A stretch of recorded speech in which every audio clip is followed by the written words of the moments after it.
Que dia, né? O dia tá quente e vai continuar mais quente ainda, porque a gente vai agora para o grande debate, que a partir de hoje, é isso mesmo, você confere também aqui no Expresso CNN. O quadro, né, vamos deixar muito claro, é um grande sucesso na CNN americana e um modelo novo aqui no nosso país. O nosso objetivo é apresentar temas relevantes, com visões diferentes sobre o mesmo assunto.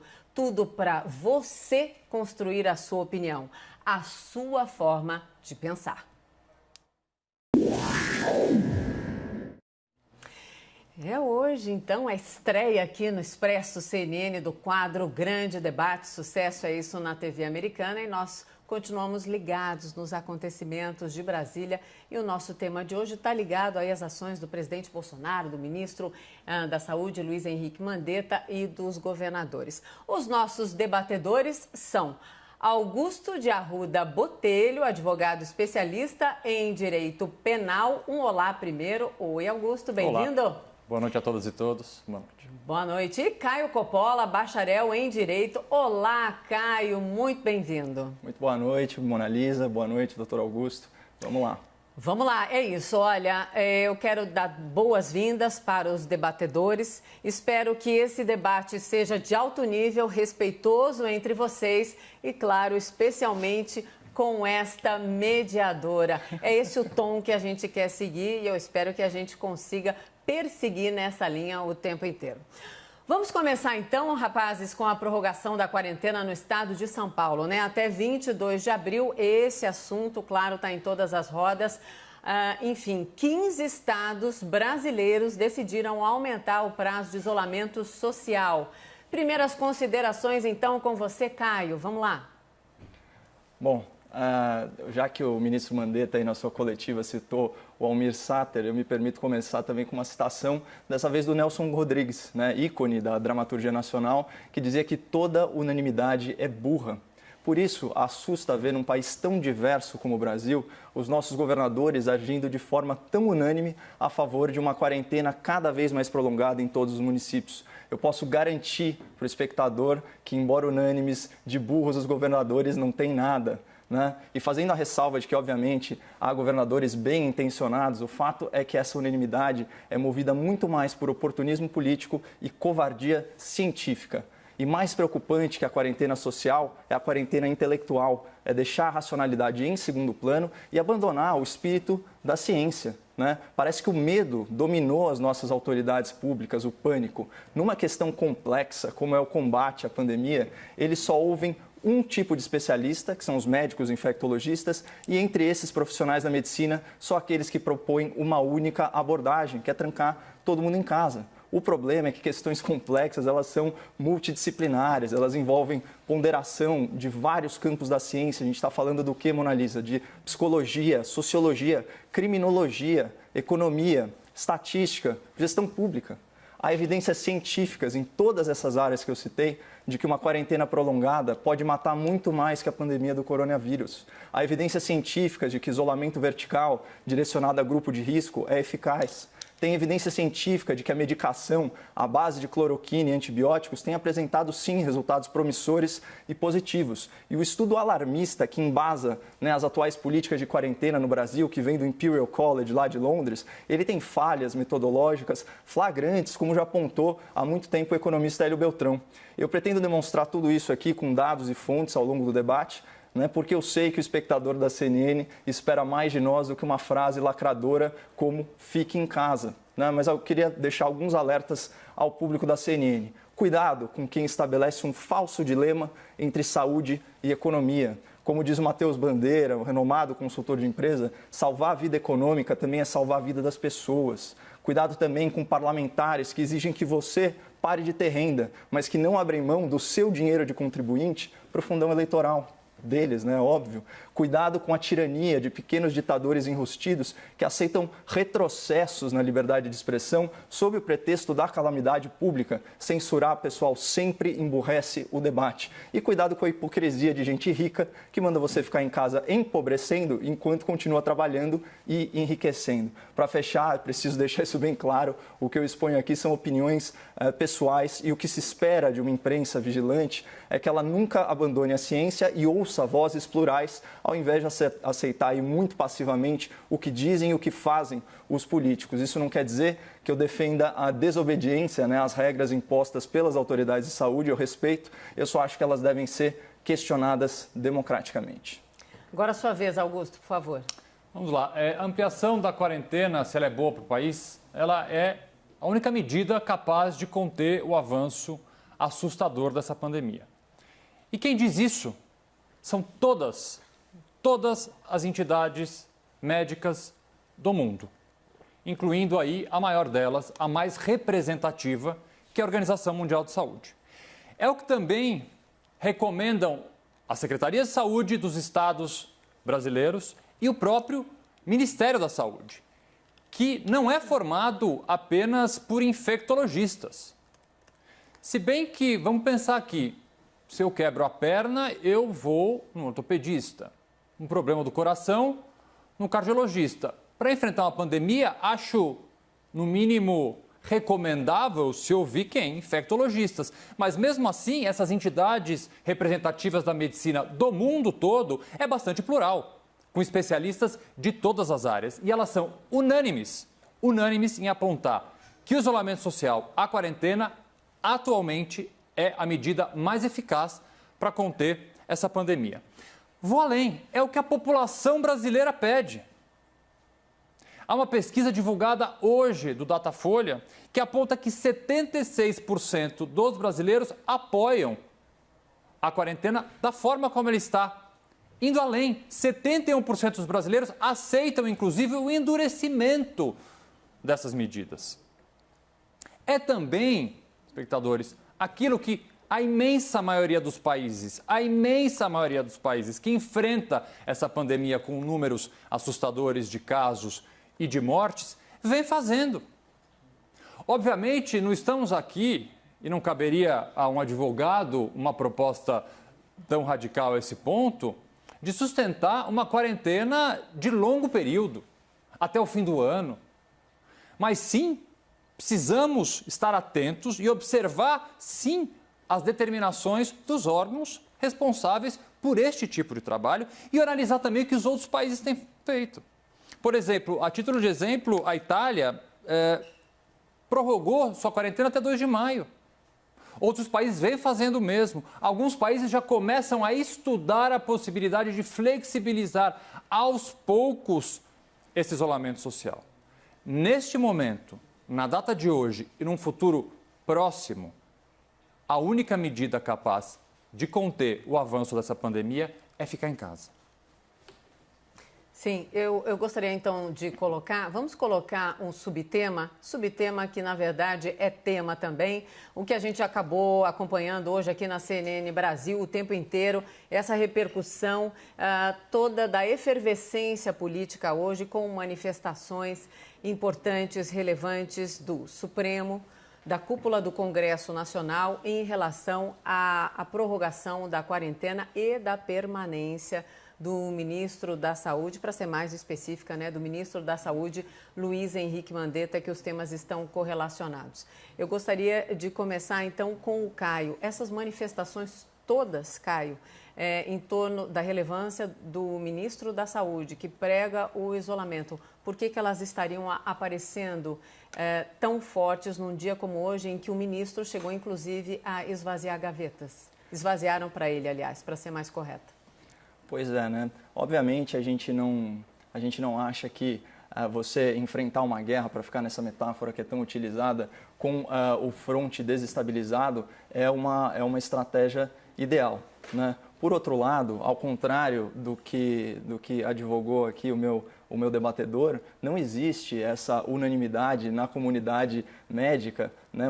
Nem mesmo na infectologia, na toxicologia, na epidemiologia. É o caso, por exemplo, de autoridades, né, entrevistadas aqui pela CNN Brasil. Eu posso ficar no caso do Dr. Anthony Wong, que foi entrevistado por você, Mona Lisa. Sim. Ele foi muito específico em defender isso nos idos de março ainda, né, o isolamento vertical. E eu isso... aproveito para fazer já que você me colocou na conversa, para fazer uma observação, na verdade, uma revelação. A ideia aqui era que houvesse uma entrevista. O Dr. Wong, que eu já fiz tantas reportagens com ele nos meus 22 anos de carreira, ele foi interrompido porque ele não ouvia ninguém. Então, não era mais uma entrevista, ele deu uma resposta de 6 minutos e aí sim, nós trouxemos o áudio para o estúdio de novo, porque infelizmente ele não escutava ninguém, só para pontuar, ok, Caio? É uma pena, porque o que ele tem a falar é muito interessante. Sim. E essas vozes dissonantes, elas estão abafadas no debate público, né? O Dr. Wong, com a didática que lhe é peculiar, ele é uma sumidade na área dele, ele explicou que fora dos grupos de risco, por exemplo, a mortalidade entre 0 e 10 anos é 1%, entre 10 anos e 60 anos é 0,2%, significa que a cada 1.000 casos infectados e testados, 2 pessoas vão falecer. Isso não é pouca coisa, mas já coloca aí um dado óbvio, que vale muito mais a pena você focar os parcos recursos públicos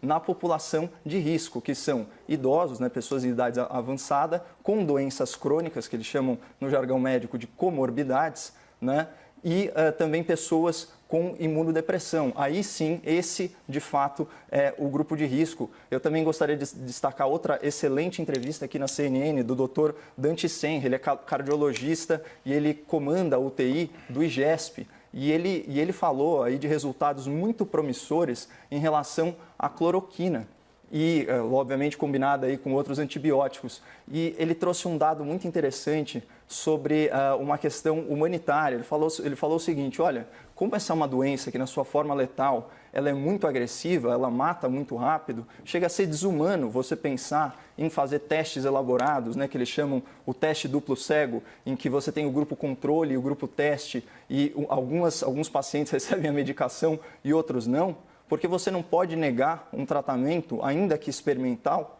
mas que está dando alguns resultados, né, para um paciente que, de repente, depende disso para sobreviver. Agora, pergunta-se em grandes hospitais, como é o caso, por exemplo, do Albert Einstein, eles abrem mão, nesse momento, do tratamento experimental com cloroquina combinada com antibióticos. Eles vão dizer que não, porque isso está dando resultado. Então, essa unanimidade, que o Nelson Rodrigues chamava de burra, graças a Deus não existe na comunidade médica, como fez parecer o meu debatedor, e nem na própria OMS, até porque essa semana foi emitido pela FAO, né, que é a Organização de Agricultura e Alimentação para Nações Unidas, um alerta gravíssimo em parceria com a OMC, em parceria também justamente com a OMS, alertando para quê? Para a escassez de alimentos. Né? Então, uma paralisação prolongada da humanidade, obviamente, vai causar também uma pandemia de fome. Mas eu tenho vários outros dados aqui para compartilhar com o espectador da CNN sobre o custo em vidas humanas de uma quarentena prolongada, e o fato das pessoas defenderem a quarentena horizontal talvez seja porque elas não estejam bem informadas sobre o custo em vidas humanas de uma quarentena prolongada. Augusto, por favor. Olha, a coletiva do governador João Dória hoje na cidade de São Paulo, ela foi acompanhada de seguintes médicos: o diretor do Hospital Albert Einstein, infectologista, diretor do Emílio Ribas, diretor do Instituto Butantan e o médico Davi Wippe, que inclusive deu um relato emocionado, sendo que ele acabou de escapar com vida do coronavírus. Então, se essas pessoas não estão sendo ouvidas, elas estão sendo ouvidas e elas todas, unanimemente, entendem que, no momento, o isolamento e a quarentena, da forma como ele está posta, é a melhor medida. É claro que há, e aqui não teria por que nós não passarmos essa informação para o espectador, uma outra divergência no campo médico. A medicina, assim como o direito, não é uma ciência absolutamente exata, há uma pluralidade de opiniões. Mas a opinião majoritária que baliza as decisões dos órgãos de classe que determinam e recomendam o que deve ser feito no país são, sim, da manutenção do isolamento horizontal. Fala-se muito da possibilidade do isolamento vertical. O Caio disse aqui, isolar alguns grupos de risco e começar aos poucos liberar algumas pessoas para voltarem a uma vida normal. Porque vida normal, num curto espaço de tempo, nós não teremos. Então vamos... desculpe, imagine. Você respirou, te interrompi. Não, perdão, só mais um dado continue, bem rápido. Por favor, vamos lá. Vamos adaptar, então, essa possibilidade teórica do isolamento vertical para o estado de São Paulo, por exemplo, onde 15% dos idosos moram sozinhos. O que significa isso? Que a imensa maioria dos idosos divide sua casa com outras pessoas. Na prática, como é que a gente vai fazer esse isolamento vertical, mantendo, então, os idosos em casa e seus filhos, parentes, pessoas que coabitam, muitas vezes uma casa de poucos cômodos, saem para trabalhar? Como manter em isolamento esse idoso? Como manter em isolamento as comunidades carentes espalhadas pelo Brasil, que muitas vezes não tem nem água para lavar a mão? Doutor, como que esses idosos estão isolados agora, se o isolamento é para todos e não só para os grupos de risco? A única forma deles se isolarem é estarem em casa, eles estão isolados em casa. Não, eu sei, mas você falou que eles moram sozinhos, é a mesmíssima situação. É a mesmíssima situação, mas então, as pessoas pronto, também tá estão resolvido. isoladas, Caio. É exatamente isso. Estão todos isolados. A tua proposta é que quem não seja do grupo de risco saia. Minha proposta é enriquecer o debate. E eu queria, justamente por isso, lançar mão aqui de uma informação que está muito restrita à elite econômica do país. Elite que pode fazer home office, né? Que tem aí uma reserva financeira, ao contrário da grande maioria dos pequenos empreendedores, dos autônomos, né? do trabalhador comum, né, que está proibido de trabalhar e de ter uma vida econômica. A queda projetada no PIB, certo? Essa projeção foi divulgada hoje numa live com ninguém menos que o presidente do Itaú, o senhor Cândido Bracher. Ele falou o seguinte, uma quarentena até 14 de abril, né? Então uma data muito próxima, semana que vem, 7,5% do PIB de queda. Quarentena até 28 de abril. Né? O que a informação está restrita à elite, e eu abro aqui para o espectador da CNN, queda de 9,5% do PIB, a pior recessão da história da República Brasileira. No governo desastrado da Dilma Rousseff, teve queda no PIB em 2015 de 3,8% e queda no PIB em 2016 de 3,3%. Está fazendo uma conta de padaria grosseira, cerca de 7% de queda. Qual foi o impacto disso no emprego? Então isso é para você, trabalhador, que está aí em férias compulsórias, né, ou ambulante que está sem trabalhar, proibido de trabalhar pela elite política desse país. Desemprego de 4.637.000 pessoas e, em comparação ao ano passado, 2019, houve geração de 644 mil empregos com carteira assinada. As pessoas têm que saber disso, as pessoas têm que conhecer o estudo da revista The Lancet, né, que na última grande crise mundial, foi a crise financeira, 2008 a 2010, registrou um pico de 260 mil mortes por câncer, só nos países da OCDE. Vamos voltar ao tema aqui? Não, mas o tema é justamente fazer uma isso. Parte, rapazes, claro. Então, estou chamando de rapazes porque vamos conversar muito, mas é o seguinte,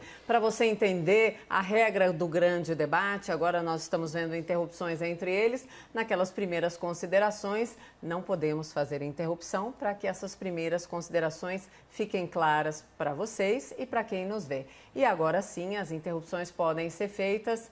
Augusto estava questionando, vamos lá. Não, é só apenas um dado que eu acho interessante na pesquisa publicada pelo Datafolha hoje, que dos 76% dos brasileiros que querem manter o confinamento, há um número extremamente alto de pessoas que ganham até 2 salários mínimos. Estão o que mostra que a população... É o meu argumento. Cara, deixa eu só terminar. Não, claro. Desculpa, não quero ser acusado de machismo. Não.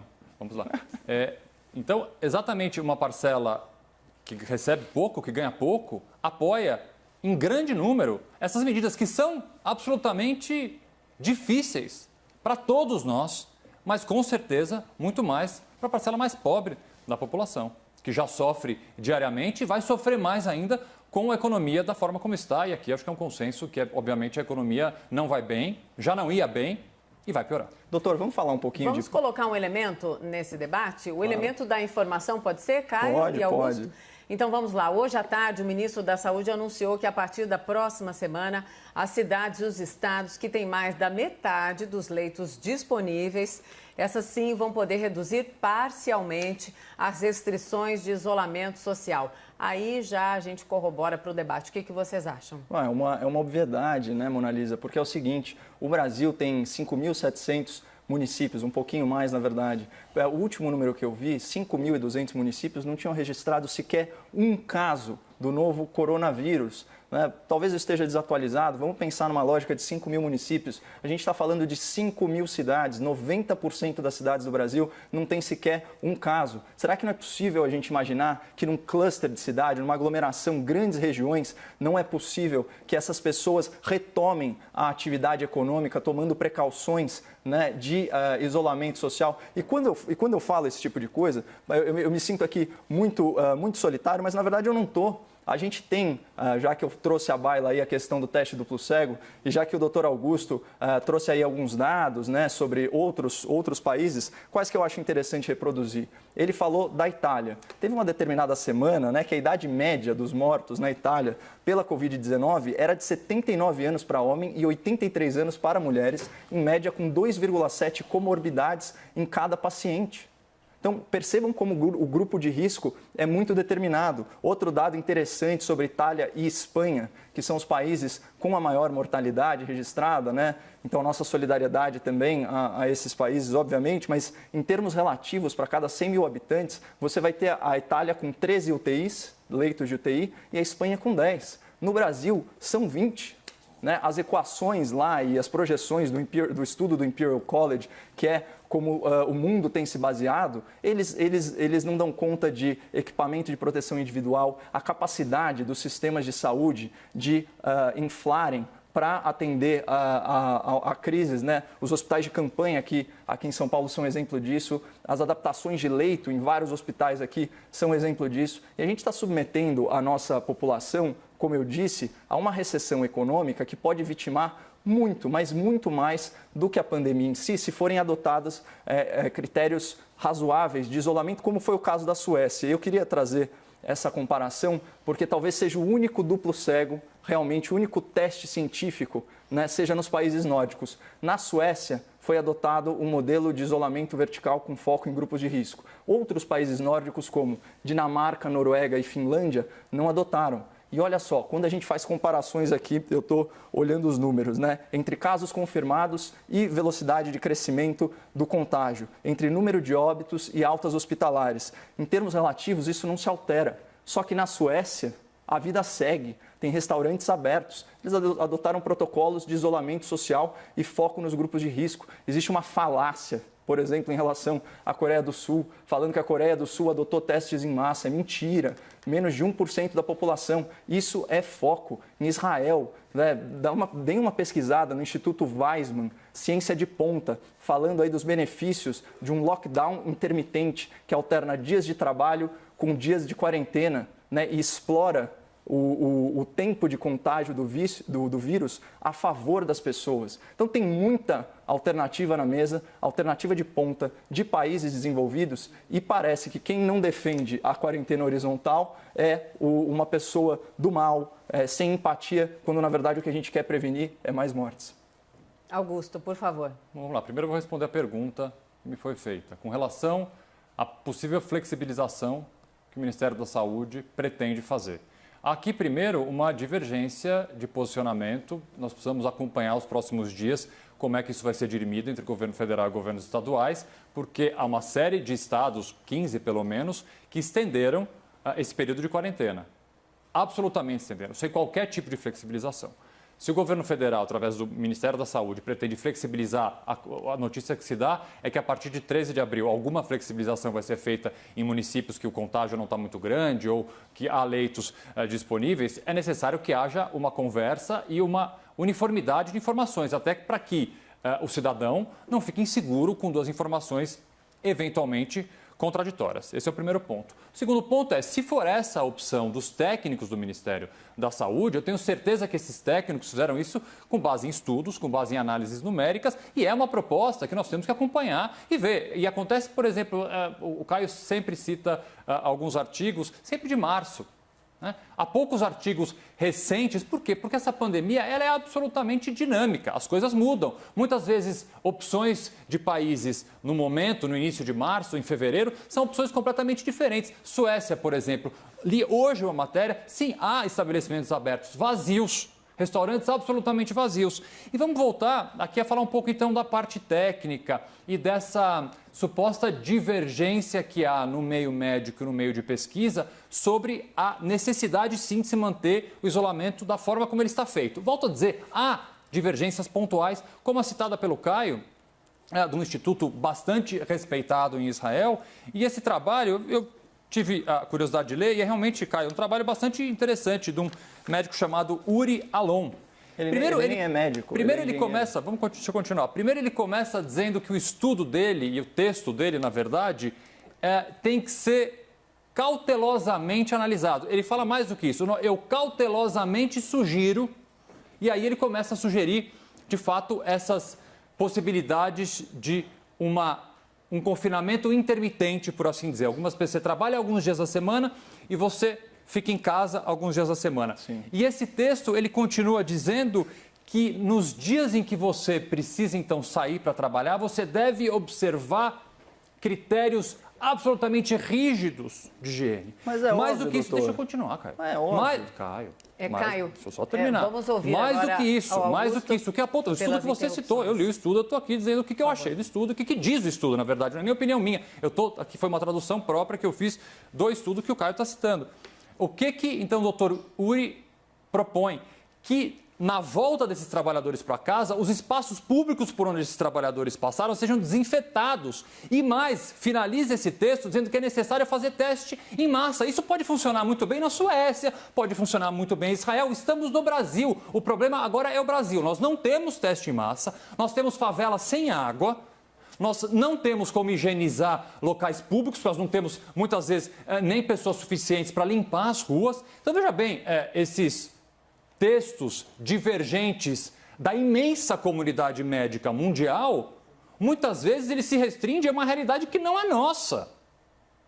Não é nossa. Então, óbvio, temos que ouvir. Não estou aqui fechando os ouvidos para a comunidade médica, mas temos que ser, neste momento, conservadores. O que a maioria dos médicos, dos especialistas recomendam? É o confinamento do jeito que está. E é assim que a gente tem que continuar. E você acha que as outras ciências, então, não tem que entrar à baila, né? Porque, no caso, isso que você falou, esse cientista, ele não é médico, ele é engenheiro, ele propõe um modelo matemático, epidemiológico muito eficiente. E ninguém está propondo aqui que as pessoas saiam na rua se abraçando, mas é muita hipocrisia. Sem qualquer demérito aos engenheiros. Então, eu vou pegar a opinião do engenheiro Israel e vou, a partir do momento, aplicar isso aqui no Brasil, esse confinamento intermitente. Essa é a tua proposta? Não, é um modelo matemático, né? Ele desconhece as fronteiras dos países e você pode ficar à vontade também para fazer os seus apartes quando você quiser. Eu não me incomodo com isso e eu não fujo do debate. O ponto para mim é muito simples. Vamos falar um pouquinho de hipocrisia, então, porque é o seguinte, é muito fácil, né, ficar criticando a visão política ou pessoal, por exemplo, do presidente da República a favor de uma quarentena focada em grupo de risco, quando a gente está praticando exatamente isso. Olha a nossa situação aqui na CNN, doutor. Comentário político que a gente faz poderia estar sendo feito de casa, por uma questão meramente estética, cosmética. A gente vem aqui ao estúdio, assume o risco de contaminar, de sermos contaminados e de contaminar, e estamos aqui trabalhando como pessoas adultas que dominam a situação e que estão sopesando, né, a relação entre saúde e economia. E aí, por que os trabalhadores em casa não têm o mesmíssimo direito que a gente tem aqui na CNN, que, por sinal, protocolos rigorosos de controle da contaminação? Todas as pessoas aqui no estúdio, exceto, obviamente, comentaristas e apresentadores, estão com equipamento de proteção individual. A gente tem álcool em gel em todos os ambientes e é assim que se faz. Pessoas que estão em grupo de risco aqui da CNN estão isoladas. E por que a gente quer impor algo tão diferente? O que nos torna melhores ou piores do que o cidadão que está em casa impedido de trabalhar por causa dessas determinações de uma elite política que, aliás, é incapaz de abrir mão do fundo eleitoral para financiar dinheiro público, para financiar suas próprias campanhas, né, para financiar os seus partidos. Isso é uma imoralidade. Eu, pelo menos, espero que, nesse ponto, a gente tenha um denominador comum e que você, doutor, seja a favor do uso do fundo partidário para o combate à Covid-19. Deixa eu só fazer uma pequena observação, que eu acho importante até para ser transparente. Eu não sei você, Caio, mas um relato pessoal, para eu poder estar aqui hoje nos estudos da CNN, eu tive que fazer uma opção. E que opção foi essa? Ficar longe da minha família. A partir da noite de hoje, eu fico sozinho na minha casa. Minha família, meus filhos não vão mais estar junto de mim pelos próximos dias, quem sabe semanas, porque essa é uma opção que eu fiz. É a mesmíssima opção que eu fiz em relação aos meus pais. Eu estou morrendo de saudade deles. Que bom. Mas essa opção que eu fiz... Mas eles estão no grupo de risco. Telespectador, porque senão poderia parecer, de certa forma, hipócrita sustentar aqui uma coisa e... A princípio, você veio em outros dias da pandemia, doutor. Você estava aqui dando entrevistas em março, você gravou os pilotos. Não é questão de hipocrisia, é questão de lógica. E o que vale para a gente também tem que valer para as pessoas. Cadê a isonomia nesse país? Chega de ter uma elite política determinando o que a gente vai fazer ou não vai fazer com base em oportunismo político, covardia científica. O que é ciência, né? Parece até que eu estou falando um absurdo, mas quando a gente pensa aí em grandes periódicos, eu vou ler aqui para o espectador da CNN, não tem problema, vamos falar do Financial Times. Em países pobres, o lockdown como remédio poderia ser mais letal que a doença, isso é manchete. Vamos para outra, The New York Times, o artigo lá, olha o que ele diz, nossa luta contra o coronavírus é pior do que a doença? Olha que questionamento válido, tem um meme circulando na internet que são ondas de tsunami. A primeira é a pandemia do coronavírus, a segunda é a recessão econômica e a terceira é o retrocesso socialista, né, que na verdade simboliza o quê? A restrição das liberdades individuais, como já está acontecendo, inclusive por parte de empresas privadas que se arvoram num direito inexistente de suplantar a Constituição e removem publicações do presidente da República. Isso é um absurdo. Isso é um absurdo. Outra, Wall Street Journal fala o seguinte, repensando a paralisação pelo coronavírus, e a situação é a seguinte, não existe dinheiro suficiente para compensar perdas dessa proporção que estamos vendo, caso essa paralisação continue por semanas. Isso é uma obviedade, o pacote do governo federal, dos governos estaduais, ele soma centenas de bilhões de reais. Em um ano, a gente vai gastar o que a gente deveria economizar em 10 com a reforma da Previdência. Essa é a situação. E os políticos, eu vou repisar isso. Você não respondeu a minha pergunta, doutor. Você é a favor ou contra? Caio, eu preciso te interromper mais uma vez, porque imagina, perdão jamais, recebi aqui dos nossos, enfim, diretores que também estão acompanhando o debate. O debate está desequilibrado na questão do tempo. Então, eu preciso passar a palavra agora para o Augusto, mas antes fazendo uma ressalva, já que você citou e o Augusto também, a questão aqui da empresa, a CNN Brasil deixa muito claro que seguimos as regras e para lembrar a todos os senhores debatedores, os senhores e as senhoras que nos acompanham, o trabalho da imprensa no mundo inteiro é considerado trabalho essencial neste momento de pandemia. Quem diz isso não sou eu, é a Organização Mundial da Saúde. Sigamos então agora o debate, por favor, Augusto. Só para saciar a curiosidade do Caio, eu vou responder a questão do fundo eleitoral. Eu acho a proposta de usar o fundo eleitoral demagógica e bastante ineficiente. Eu acho, e na verdade oportunista. Mas, sinceramente, eu não gostaria de prolongar muito mais nesse tema, mas eu acho que os 2 bilhões do fundo eleitoral não fariam nem cócegas no problema, no rombo que nós teremos na nossa economia. E num ano de eleição, tentar mexer no fundo eleitoral, acho que é uma discussão que pode ser feita, eu não sou radicalmente contra, não, acho que pode ser feita, mas no momento, eu acho, volto a dizer, demagógico, porque não resolveria o problema, e oportunista. Mas eu queria passar um pouco além na nossa discussão. Eu concordo com o Caio no ponto específico do problema da economia e todos esses títulos bonitos que ele leu desses jornais americanos e de outros países, mas eu pretendo resumir bastante a minha análise porque a economia se recupera. A economia vai voltar em algum momento a aumentar. A vida humana não. A vida humana não se salva. A frase hoje do prefeito Bruno Covas, prefeito de São Paulo, Bruno Covas, na coletiva do governo do estado de São Paulo, ela é simples, mas ela é de uma profundidade. Disse ele que a vida não tem preço. É evidente que o governo federal e os governos estaduais precisam encontrar uma maneira de fazer as duas coisas ao mesmo tempo. Salvar vidas e salvar a economia. Mas, neste momento, a prioridade deve ser salvar vidas. E eu volto a falar uma coisa que eu falei na minha primeira participação de um outro programa aqui na CNN. Nós estamos ainda há pouco tempo. Eu sei que é difícil ficar em casa, eu sei que é difícil não trabalhar. Muitas vezes, então, Augusto, populações... Pois não?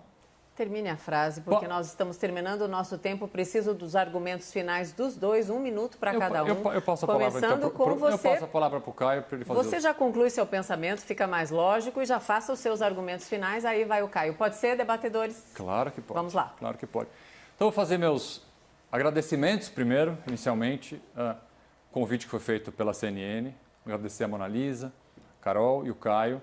Eu espero que esse espaço seja um espaço de discussão de ideias, um espaço plural, que inclusive sirva para que o espectador possa se informar melhor, entender e decidir aquilo que entende melhor. É óbvio que no decorrer desse programa, o tom pode subir, o tom pode descer. Há uma expectativa, inclusive, principalmente das redes sociais, de que haja aqui uma espécie de um banquete. Uma hora o Augusto tem que jantar o Caio, outra hora o Caio tem que jantar o Augusto. Né? Eu acho que o momento agora é um momento de dieta ideológica. Não é um momento, e concordo aqui, de frases lacradoras, é um momento de tentar salvar vidas, o máximo de vidas que a gente conseguir. Depois, quando tudo isso passar, e vai passar, é evidente que as opiniões e as divergências aqui serão grandes. Mas o momento agora, o foco é salvar vidas mais uma vez. Tá Obrigado. Certo. Obrigada, Augusto. Caio, por favor, 1 minuto. Bom, não tem como não exaltar, né, o aspecto democrático dessa última fala do meu debatedor. Inclusive, aqui nos bastidores da CNN, nós temos uma convivência, inclusive do ponto de vista intelectual, muito saudável. A gente expõe, às vezes, previamente, alguns argumentos que a gente vai tratar aqui durante o debate e o objetivo maior é exatamente isso, enriquecer o debate público. A gente não pode ter uma imprensa subserviente aí às verdades, às palavras e aos atos de qualquer político que seja. Não é verdade? E só para finalizar, de novo, eu vou reforçar, eu vou repisar o meu argumento inicial. Não é um falso dilema esse entre saúde e vidas humanas. Né? Não se trata disso. Eu concordo com esse argumento óbvio de que a vida humana, quando ela é perdida, ela não se recupera. Na verdade, a última pessoa que ressuscitou fez isso há mais de 2.000 anos. Então, aqui, isso é ponto pacífico. A questão é, numa recessão econômica, Caio, pode morrer muito mais gente e eu espero ter dado aí elementos suficientes para persuadir o espectador nesse sentido. Muito obrigado e desculpa qualquer indelicadeza, Mona Lisa. Nenhuma indelicadeza. Debatedores, muito bem-vindos ao Expresso CNN. Caio Coppola, Augusto de Arruda Botelho. É isso, debate, vozes divergentes. Temos todos os espaços aqui garantidos no debate democrático, que é a marca da CNN Brasil, não é isso?